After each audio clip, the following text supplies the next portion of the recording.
Hey guys, welcome back to another video. My name is Ryder Sigety, and this is the NEPG National Enduro 2023, Rattlesnake National Enduro, 2023, and it's also part of my local series called ECA. I am a off-road factory support Yamaha AmPro racer, and I'm here with my dad, Mike Sigety. Dad, say hello. Who's told me to say hello? Hello. So we're gonna let the bike. We're just gonna let you guys listen to the bike for a little bit once we get onto this grass track section coming up, because I know a lot of people like to just listen to the bike, and we don't usually let you guys do that. But look at how pretty this grass track is. It's actually a late start to this race. It's like 9:40. Well, because we were on row 40, which means it started at 9. But right now it's around 9:40 a.m. and it's really nice out, really cool morning, and the track just looks awesome.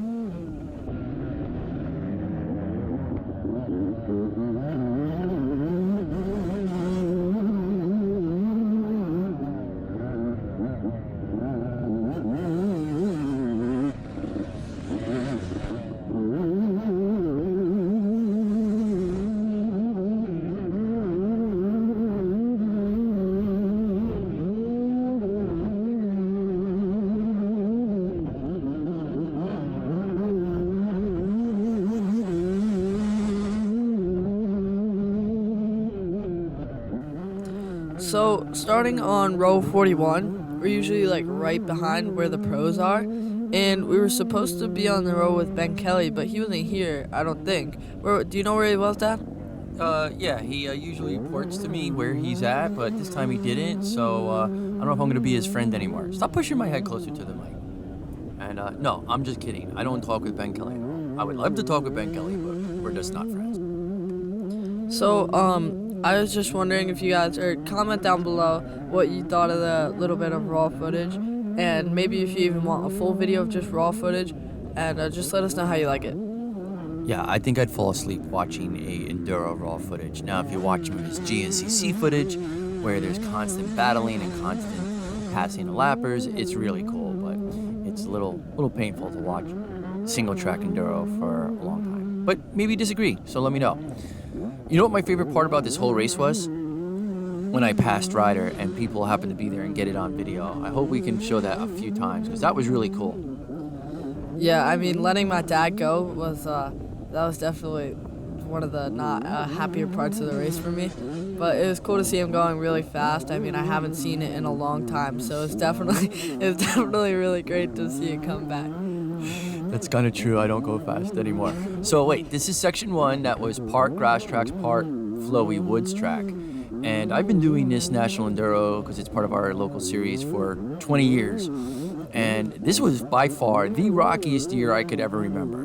And section 2 and 3 were super gnarly. But for some reason, the GoPro makes it look like nice, flowy, easy trail. But it was really gnarly. Oh, this was a little sketchy here too, because at the end, I made a left and went into like this grass field that had down trees, and I couldn't turn around and get back on the course. And if you watch your video, it's so obvious I went the wrong way.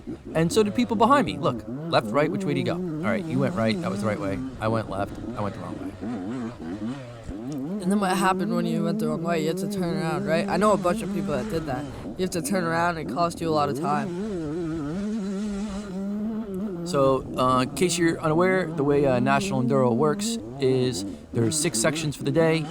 C riders do 4, B riders do 5, and A riders do 6. And here's Ryder signaling that we're going into section 2. And Ryder ended up doing all 6 sections anyway, and we're going to get to the 6th section in a little bit, but holy cow. Okay, I can say that, right? Holy cow. The 6th section was not only the longest section of the day, but the gnarliest section of the day. And it was like going into it, before we even started it, I was pretty tired. And I'm like, oh my God, we got the longest section of the day. I think it was over a half hour long too. And really hard half hour. It was gnarly. The GoPro definitely does not do justice to how rocky it was. If you ask anyone who went to this race, they will tell you how bad the rocks were. But looking at the GoPro, it looks like really nice trail. And even riding sometimes it looked nice, and then every once in a while you hit that rock that would just send you into the woods, because all the rocks were pretty slippery. Other than that though, the conditions were great. And in section 4, that was my favorite section. I don't know about my dad, they had some really nice, like, flowy single track that, it was so loamy and nice.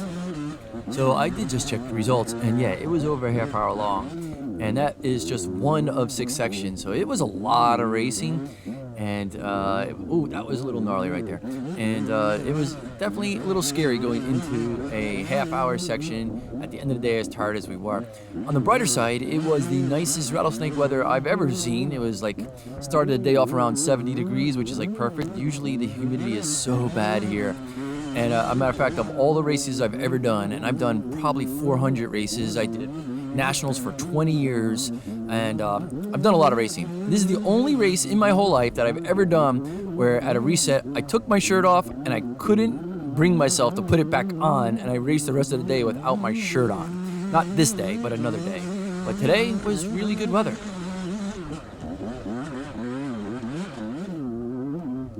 So since this race was not a kids national enduro, which a lot of this is a cool section. It was like grass track in the middle of the woods, but there wasn't power lines or anything. It was just one cleared out area. It was really weird. So it wasn't a kids event like a lot of the national enduros we've been doing are. So I had to run B200, and in my class I got second. This kid right here. I'm not sure who it was, but I know he was okay. And he was in the line ahead of me, and he took off the next section, so he was fine. So I got second in my class to James Jenkins, who was a minute ahead of me, I think. I felt like I could have done a little better, but I'm sure everyone says that after they finish. But I had a great time. I loved the race a lot. And yeah, same for me. I didn't think I was doing that well, and I looked at results, and I was in first. I was really happy about that. I haven't gotten first in a while. And then on the way home, I noticed I did get beat by somebody who came into the end of the race a little later than me, so I got second. So we both got second, which still is pretty good. But I'll be completely honest with you, if I knew it was going to be this rocky, I don't think I would have brought Ryder to this, because those little wheels on these rocks is just a little too much, especially at speed. Like we have very rocky trails. We like rocks. That's like is our favorite. But this was just a lot for a mini bike. Definitely a lot. And Ryder races in the B200 class, so I don't even know if there was any other mini bikes in the whole race.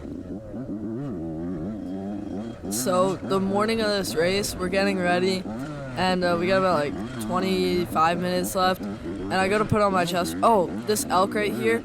Last year at this race, I think it was, my dad was driving to the race, and that was a picture he took with his phone. There was an elk just sitting on the side of the road, or just standing, I guess, eating grass, and he took it, he was that close to it with his phone in the car that he could get that clear of a photo.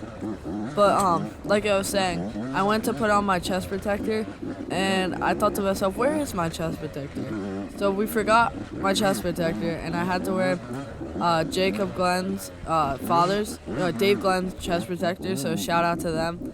And it was a little big, but we made it work, and it was such a last minute rush to get the GoPro to get on the chest protector and zip ties and getting my drink system mounted up, and it was really stressful, but we got it all. Don't forget to like and share, guys. We got it all together, and the mount actually works great. It looks really nice. Alright, so right here, I screw up on the hill, and I know my dad's been following me this section. Whoa, look at that guy go! So I let him pass by, but even letting him pass by, like I wouldn't have let him pass by if I didn't think he was going fast. So he was going really good. He even drops me here a little bit, but I stick with him, and then you'll see, I'll show you like pretty much the whole time that I was behind him. So this is section 2, and 3, sorry, right. Section 1 was that flowy grass track with some woods. Section 2 was super gnarly. Section 3, we go into that. That's also really gnarly, and not trying to put him down, because Ryder is faster than me, but he was holding me up, but no big deal, whatever. I'm just enjoying riding with Ryder. And finally, he decides to pull over. Well, at the point that he pulls over, there's no more rocks. It becomes smooth and flowy, and we totally mixed it up. He should have let me go earlier, and I should have let him go right here. So I heard him behind me. I knew he was there. And it looks like I'm really far ahead of him, because that's just the way GoPros look. But I'm really not, and eventually I do pull over. Yeah. So I didn't really know what goggles to use for this race, because at the beginning of the day it looked like there was a little bit of sun glare. But we decided to use our Scott Light Sensitive, and they were working great. Like even in the shade like this, it just it was nice because I really didn't have any sun glare, but it wasn't like a tinted goggle that gets really dark in the woods. So I felt like it worked really good. I had great vision all day. Yeah, actually, if you follow Ryder Sigety on Instagram, I think it's on his account, we actually did a video on our light-sensitive Scott goggles, and you can see how fast they really change. It's pretty impressive. It's not like the old days where you had to wait and wait and wait. It's like 5 seconds. They're from dark to light. So back to forgetting Ryder's chest protector. I don't know if you have a kid and if he's Ryder's age, but I still have to pick out his underwear for him and his socks and his chest protector and all those other stuff. So hopefully when he's driving his own car, I will not have to get that stuff ready for him, and we can have the front and rear camera, because it would have been awesome today to have a rear camera, because I was right on his tail the whole time. You see me riding with one hand, like kind of just covering my mouth, yawning and stuff. It was cool. Yeah, I think that's a bogus lie. I think we both forgot my chest protector, and I'm not sure that he's behind me the whole time, but I'll let it slide. Right here, I take an outside line, and I don't know if you guys noticed, but there's so many logs in those ferns. Like, you really couldn't leave the track safely and get back on. I don't know if you guys remember, there was someone fallen, and he was like running back to his bike, I guess, and I said that he was fine. Well, there he was again on the ground, but he was fine that time too. Here, look, I don't know who that was, but he was trying to let me go and go into the ferns, and he just got completely like not stuck. He went into the ferns and he got like hit by a log, I guess. So I don't know. Oh, here's a cool scene, Ryder getting to ride on the roads. So sometimes there's like a 5 or 10 mile road ride between each section, and we all have to ride roads occasionally on our trail rides, but it's always like a little stressful. You never know if you're gonna get in trouble, but on this day you're not gonna get in trouble. So it's a really relaxing, nice feeling to be able to ride on the roads and know you're being responsible and not riding with no hands and doing wheelies and stuff like that. No hands, right? Anyway. So yeah, that was a new experience for Ryder. So we're home, it's Sunday night, it's really late. Ryder's got to get up early tomorrow. He's actually doing an engineering thing with a local college, and he's working on his video. So if you could please like, subscribe, and comment. A lot of people tell us, I can't comment, I watch it on the TV, and I appreciate you watching. And I know it's impossible to comment on a TV, but maybe you have a phone near you that you can just pick up and comment and say, I'm commenting because you asked me to comment. That would be really cool if you could do that, because YouTube algorithm loves comments. So thank you. Right here, I hit this little jump, and it kind of looked, I don't know, I didn't know if I wanted to go on the inside or the outside of that tree, but besides that, this part of the track was my favorite part of the whole course. We're in section 4 right now. It's so fast, so flowy, and I'm just having like a great time in these pine needles. I don't know, it was so fun, and it looks really cool too. So there was 650 entries that sold out fairly quick. I don't know how quick it was, but it was pretty quick. And then they had to actually open up another 25 entries for people in the local series who didn't get in time and are racing that. And I don't know where Ryder finished overall, because we haven't done the math yet, and they don't count his last section because he's a B rider, and they don't do 6 sections, they do 5, even though they did put his time in. But I finished 89th overall, and Ryder beat me in every section, so I know he finished better than 89th. I don't know where, but still, I think that's pretty good.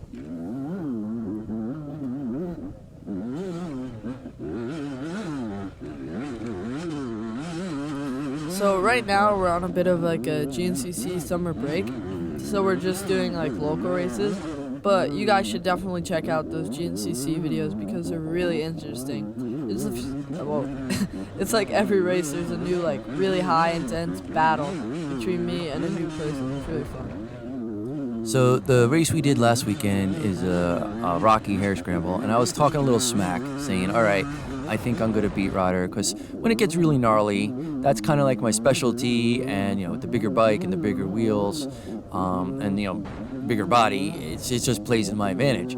But he smoked me at the last race, so I figured, all right, my days of beating him are definitely gone. But this race was a little bit of a different story. Like, the higher speed and the rocks definitely definitely was a problem for him, and I thought I might have a chance. And like in the beginning of each section, we battled, or I stayed with him, but then he just pulled away from me. It feels like when you're behind me, you're really good, but if you make a mistake, once I can get out of your vision, I don't know if you did, but it feels like you don't see me again.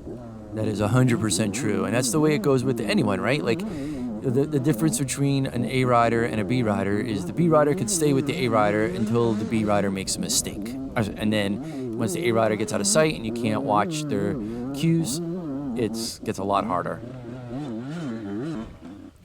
I also don't exercise every single day like you do either. Yeah, I got a little bit of an advantage with that too.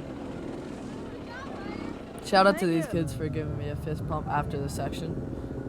Speak of shout out, I did want to give another big shout out to Michael Anderson. I put a post on Facebook that we didn't have anyone to pit for us, and he stepped up. He was super generous, and I gave him so much stuff to carry. I gave him more stuff to bring for you and me than most people bring to a race. Wheels, spare parts, gas can, cooler. Like, he was really, really cool about it, so thank you very much. And at one point, the pit crews were spread out like 5 miles apart, and I thought I missed him, and I started to freak out. Oh, this is scary. Look at the way his fender is facing. Thank God you pulled that one off.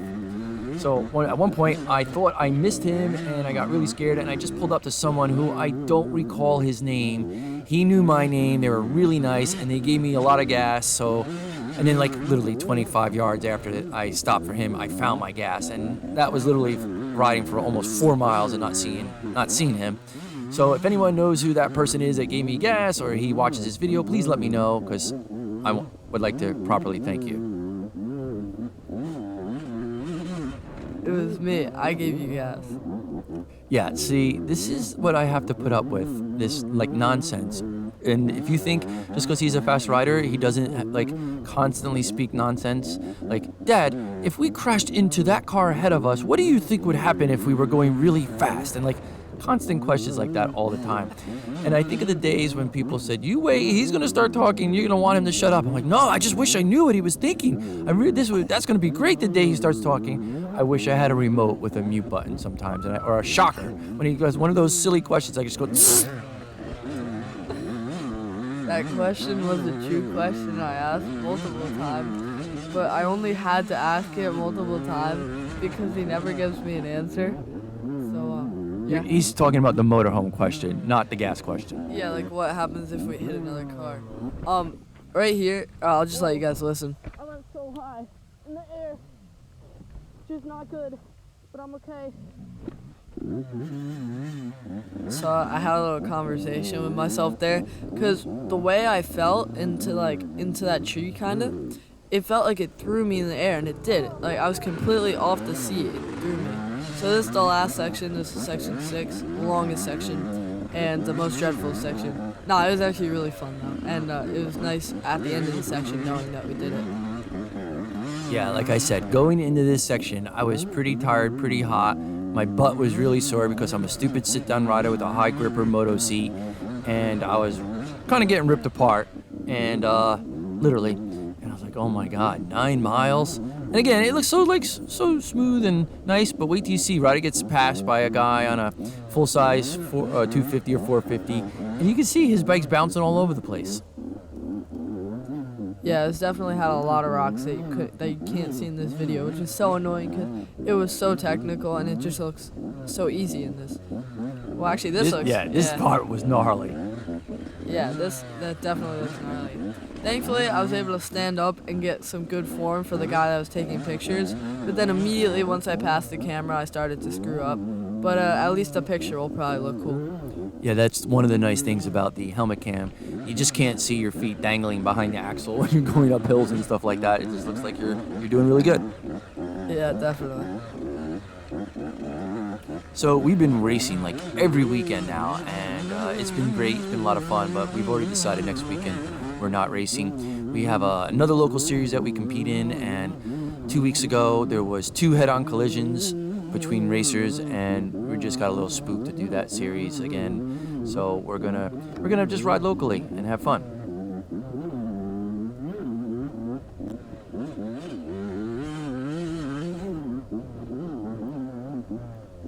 So we're getting close to the end of the video, and I'm sorry to keep sounding like a broken record here, but if you could please like, subscribe, and comment, that would really mean the world to Ryder, since he works so hard. Oh boy, hate to see people down, but glad they're getting up. So, here is like one of the situations where if I was on a 125, it probably would have been a little problem. Like I wouldn't have been able to just pick up the front tire like that. But maybe in other spots a 125 would have been better. But we are experimenting with a 144 a little bit. It's a little bit of an older bike, but we're making it work kind of. And How old is it?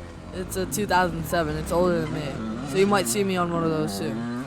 Here, I'm not really sure who that was on the red bike, to be on the Honda, but he drops me, but I do catch back up to him. I'm actually behind him for a long time, and he was pulling me through on this 9-mile long section. I started to like daydream, I guess, and he was just keeping me in focus and check a little bit. Are you sure that's not a gas? I'm like 67% sure.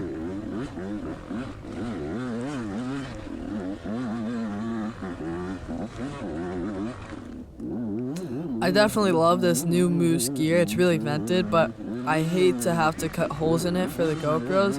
But it definitely comes out with some cool footage. I wish you guys could see this gear brand new. It looks so nice, especially with all the lettering and stuff.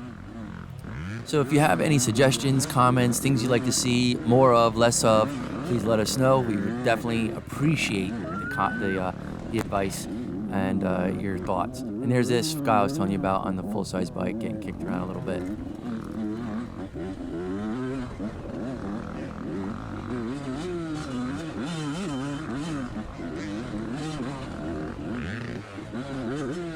So if you've been following along with our videos lately, our air conditioner in our motorhome broke, and we went 2 races without any air, and it was like blazing hot, 80 degrees every night when we go to bed. And guess what? It was so beautiful last night that we just kept the windows open, and it was so cool that in the morning I actually turned the heat on. And I was so intent on getting that air conditioner that when the FedEx guy showed up, he says, "I got 2 packages for you, but I can only find 1. The other one's not on the truck.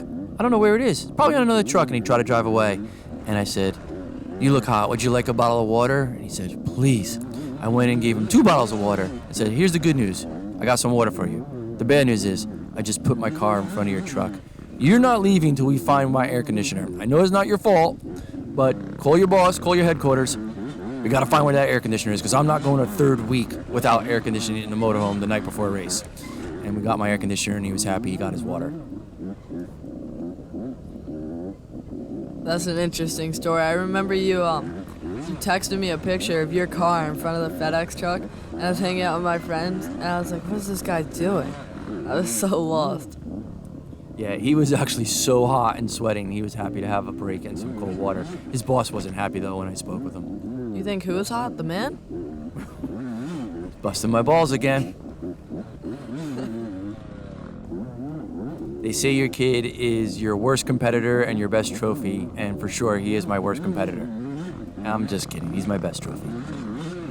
So right here, I kind of make a little bit of, I do make a mistake, right? I'm like, okay, I'll just make up for it, I'll cut this little corner. And it didn't really work out. My shifter gets stuck on something, and I couldn't figure it out, but I finally get it out of my shifter, and I was able to get over it, because there was like a bunch of stuff in that grass. There was like logs and sticks, and I don't know, I just couldn't get through it. But eventually I get through it, and I just wanted to say thank you guys. Don't forget to like, subscribe, and watch some of our GNCC videos, and we'll see you in the next one. Bye.